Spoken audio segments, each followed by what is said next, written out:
Hey everyone, welcome back.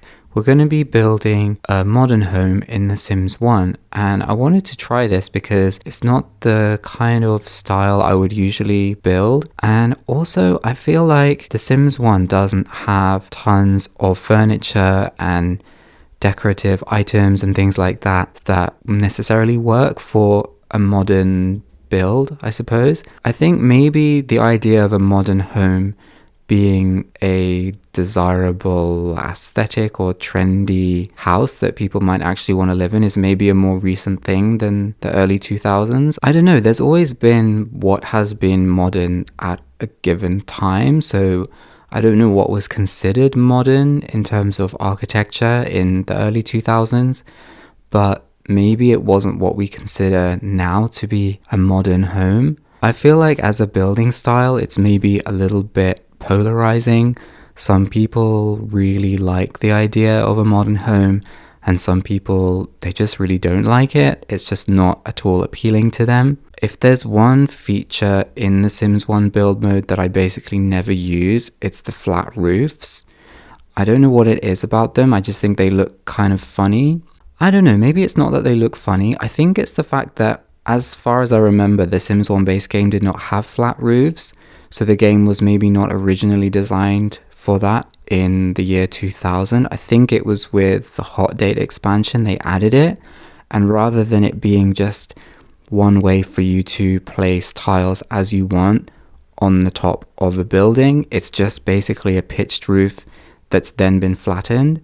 So it still kind of has the pitched texture on it, which is why I think it looks a bit strange maybe. But I guess I felt like in the case of this house, it would maybe be quite a good idea to try and use a flat roof and just kind of see how it turns out. Because I mean, a lot of modern houses, they maybe don't have necessarily a flat roof. Maybe they have more like different roof pieces at kind of different pitches that somehow meet in the middle. But The Sims 1 doesn't let you choose your own roof exactly how you want, obviously, so you have to just go with what's there. But yeah, for the shape of the house, I kind of wanted it to look not too square, but not too not square, if that makes sense. I mean, I guess you could kind of say the shape of the house is kind of like three squares somehow pushed together, and there's not really a lot of diagonal walls, but then I did use one diagonal wall right at the front of the house where the spiral staircase is, kind of so you sort of notice it and it kind of stands out a little bit. I wanted the shape to be kind of minimal, I guess,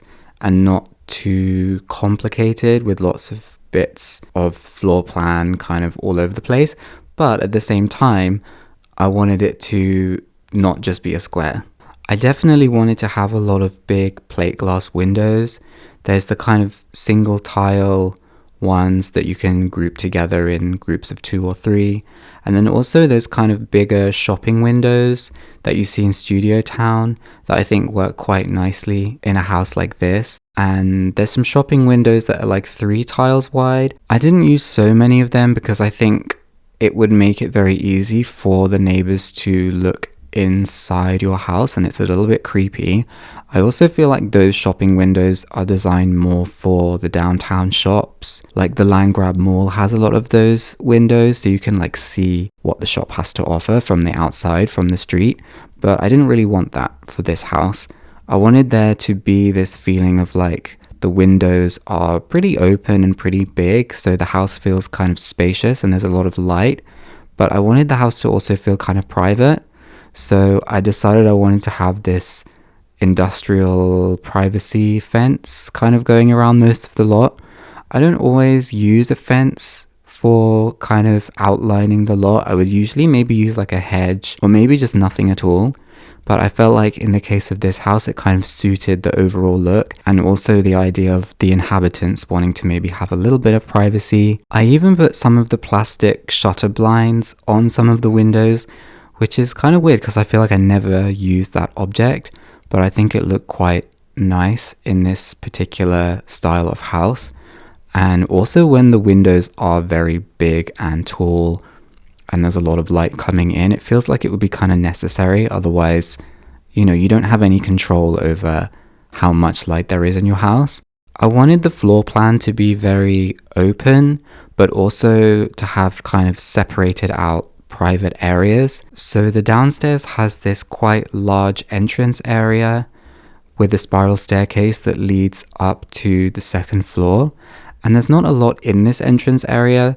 There's just a stereo and one of those cabinets that you can put awards on, and a chair and a little end table.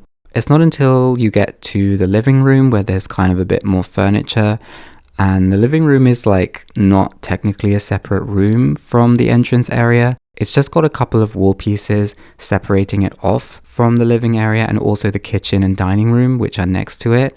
So it feels like it's very easy for Sims to just walk between these downstairs areas, but they're not all the same room, if that makes sense. The living room is quite kind of luxurious vibes with expensive sofas and a dark wood panel flooring, but then a really plush white carpet for the rug, as well as a really expensive TV. I was definitely not going in with some kind of starter budget or anything like that. I wanted to just spend whatever I wanted on any kind of expensive object. So I feel like you'd have to be a fairly wealthy family to move in, although the house itself is not huge and the lot itself is not huge. Another feature of the downstairs that I thought would maybe be a little bit different was to have the main bedroom, or at least one of the main bedrooms, on the first floor. So there's a door leading off the main entrance area, and you've got a double bed in there, as well as an ensuite bathroom. And that's actually the only bathroom that's downstairs, and it's the only ensuite bathroom overall. I feel like it could be quite convenient for a sim living in a larger 2-story house to still have the option to just sleep downstairs, but not just like randomly sleep on the couch, actually have their bedroom downstairs. So when they need to get up for work in the morning, they can quickly get in the bathroom, quickly get to the kitchen and the living area if they need to watch TV and get their fun up. It's weird sometimes making 2-story houses for Sims that maybe have a little bit more money, and I don't know, they want to live a maybe more luxurious lifestyle, but it's oddly less convenient for their needs and getting their needs met before work or before they have to head off to Studio Town even, than if they had like a smaller house still. So I wanted this house to still feel small enough that it wasn't overwhelming or like too inconvenient, but still feels kind of a little bit fancy. The upstairs floor plan, I wanted to kind of have a similar theme where you have an open landing area that's quite spacious, and there's not tons and tons of objects there. There's just a keyboard and a standing lamp, and then you've got a couple of bedrooms and a bathroom that come off from that area. There's another main bedroom that has a double bed, a vibrating heart bed, and then there's a smaller bedroom with just a single bed, and then an office as well. But then you've also got access out onto a balcony, and then there's another staircase coming off the balcony that takes you out into the backyard. I originally thought of having a swimming pool right at the back of the house, but I don't know, for some reason I decided it might be fun to have it on the side, and then the steps that kind of go up to the house from the front of the house also lead right around to the swimming pool, and then behind the swimming pool there's a little seating area with an outdoor grill. I think this would be quite a good house for hosting parties and socializing, but I think because of the size, it could also just be a nice house for a family. I didn't place anything specifically for kids, but I think it could definitely work as a family house as well. Anyway, I think that is everything I have to say about this house. Thank you very much for watching this video, and I will see you in the next one.